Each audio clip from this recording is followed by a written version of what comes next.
How is it going, guys? Well, today we are going to talk about the difference between calendar year and fiscal year, okay?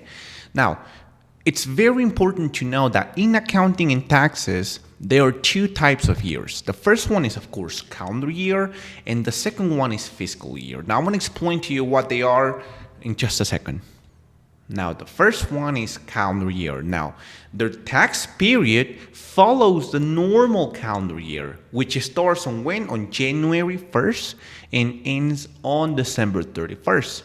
This is used by most individuals and small businesses, and their tax return is due in April 15, which is on the 15th of the fourth month after the tax period. In this situation, after the calendar year. So I'm going to give you an example so you could grasp this concept a little bit better, okay?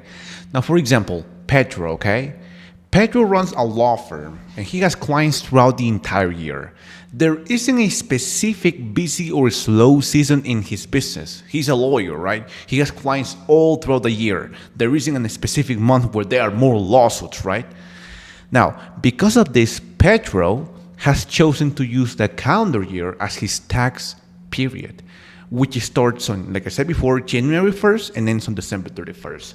His law firm doesn't contain a specific busy season. Now, after the end of the tax year on December 31st, Pedro has until April 15, the 15th day of the fourth month after the year ends, like I said before, to file and pay his taxes to the IRS. Very simple to understand. There really isn't a lot of science involved. Now, let's talk about fiscal year, okay? Now, fiscal year is any 12-month period not starting on January 1st. It could be February 1st, it could be March 1st, it could be June, July, April.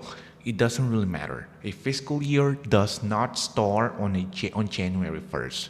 Chosen for seasonal businesses as it allows them to file taxes during slower periods. Okay, and their tax return due on the 15th day of the fourth month after year end. So it basically follows the same logic as a calendar year, but the main difference is that it does not start on January 1st. You can choose the month when you want your tax period to start. Now let me give you a quick example so you could grasp this knowledge a little bit better. So here we have an example. We have Daniel. Daniel, he's the owner of a construction company in Florida. Between June and September, jobs slow down dramatically because of heavy rain. To better match his business cycle, Daniel has chosen to use a fiscal year that starts on June 1st and ends on May 31st. It's the same, 12 months.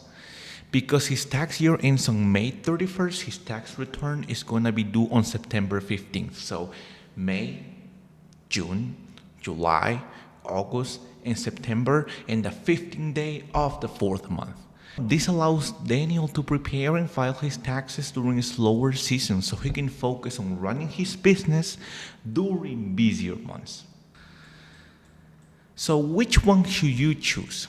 If you run a business, maybe you do landscaping, maybe you do snow removal, you have a business with clearly busy months, it definitely makes more sense to choose a fiscal year so you can prepare and file your taxes during slower periods when you have fewer clients. If you operate a business where there is not a specific time of year with higher or lower demand, then using the calendar year is usually the recommended and simplest option. All right, guys? Now, I'm going to show you how to check whether your company follows a calendar year or a non-calendar fiscal year in QuickBooks and how to change it. First, go to your QuickBooks dashboard and click on the gear icon on the top right corner. Then we will select Accounts and Settings. Next, go to the Advanced tab. Now you scroll down a little bit and you will be able to see first month of fiscal year.